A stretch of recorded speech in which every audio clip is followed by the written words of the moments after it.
Two kids start out with the exact same potential, completely identical in every measurable way. Same intelligence. Same talent. Same opportunities in life, growing up in similar homes. One grows up to become genuinely exceptional, pushing far beyond what anyone expected. The other grows up completely average, quietly blending into the crowd without ever standing out. Same starting point exactly. Wildly different outcomes years later, decades apart in where they end up. And the reason isn't intelligence at all. It isn't luck either, showing up randomly for one and not the other. The reason is something almost nobody talks about openly. One of them was willing to become different. The other one simply wasn't. Here's the uncomfortable truth about reaching real potential in life.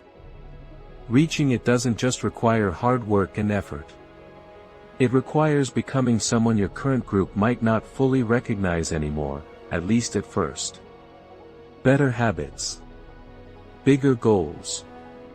A completely different daily schedule than everyone around you currently follows. And the moment you start changing in visible ways, something strange happens almost immediately. The people closest to you don't always cheer you on completely, even the ones who genuinely love you. Some quietly pull back instead, without ever saying why directly. Some make small jokes about it. Some simply stop calling as often as they used to before. Most people feel this shift happening early on, almost instinctively, without anyone saying it directly. And most people do something quietly devastating in response. They slow down. They shrink their goals back down to fit comfortably again. Not because they lack ability. Because belonging feels safer than growing, especially when growing means standing slightly apart from everyone else. So potential gets traded quietly for comfort, and almost nobody even notices the trade happening in real time. Think of someone who started waking up early, training hard every single morning, reading constantly, chasing a genuinely bigger goal than anyone around them had attempted before. Within months, real progress started showing clearly, both physically and mentally. But something else happened too, quietly, almost unnoticed at first. Old friends stopped inviting them out as often as before. Group chats got quieter around them specifically, almost deliberately. A few people made small comments, half joking, about them thinking they're better now than everyone else. The changes were real, and so was the growing distance.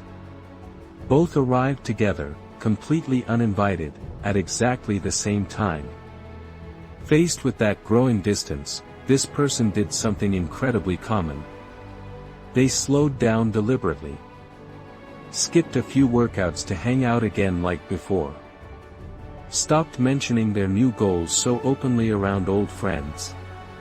Within a few months, they were fully welcomed back into the group again. Comfortable.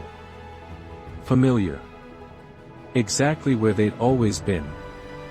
But something quiet had been lost in that exact trade, something that doesn't always come back easily once it's gone.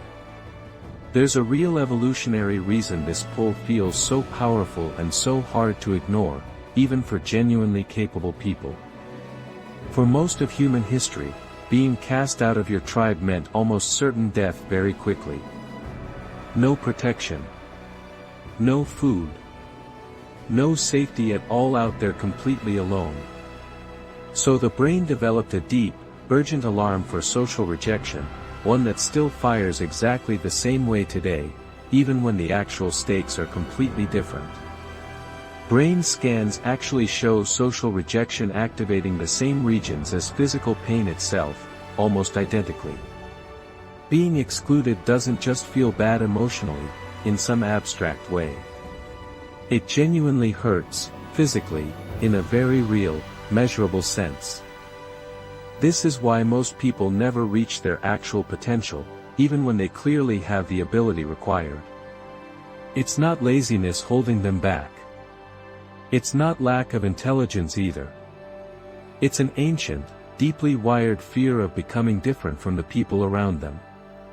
Growth requires temporary separation sometimes. New habits. New schedules. New standards nobody else around you shares completely.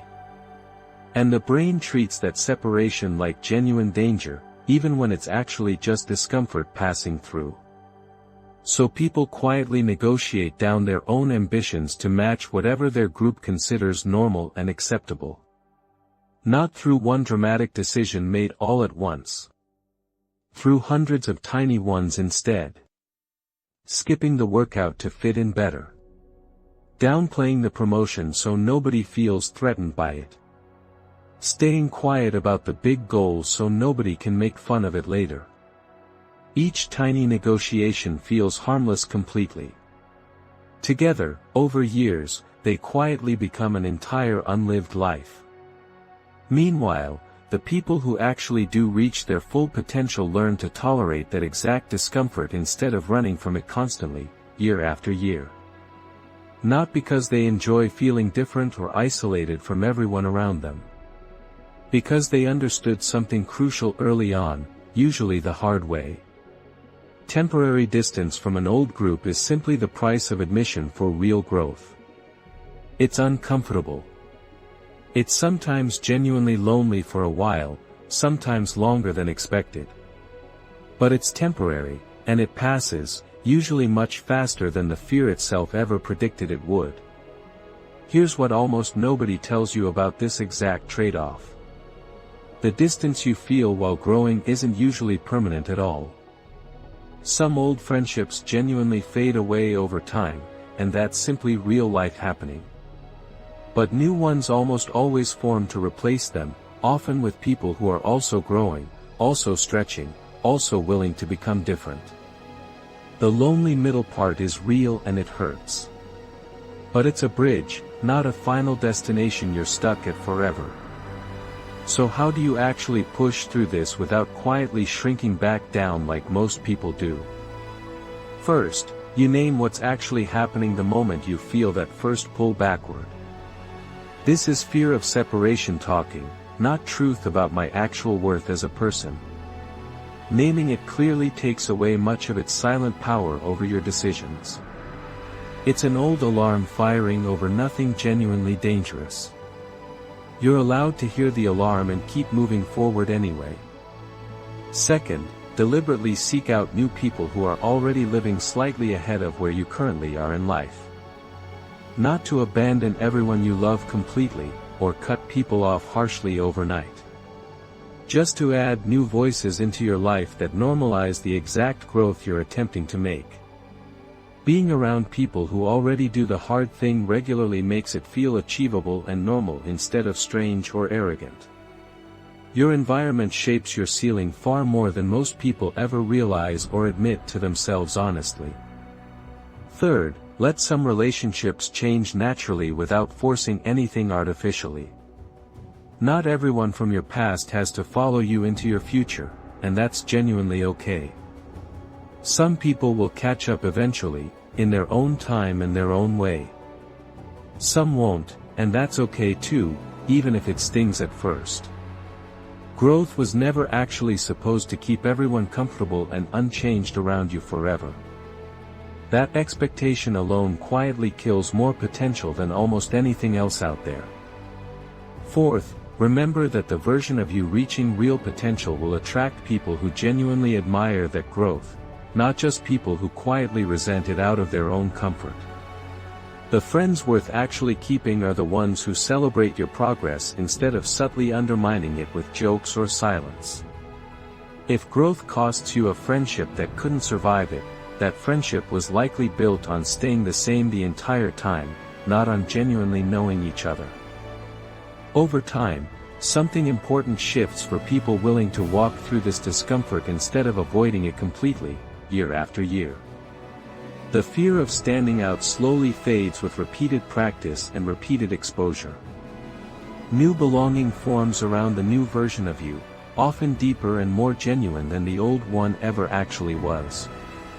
And looking back years later, the temporary loneliness feels remarkably small compared to everything it actually made possible on the other side of it. So if you've ever felt that quiet pull backward the moment you started genuinely improving, understand exactly what it actually is. Not proof you're becoming arrogant.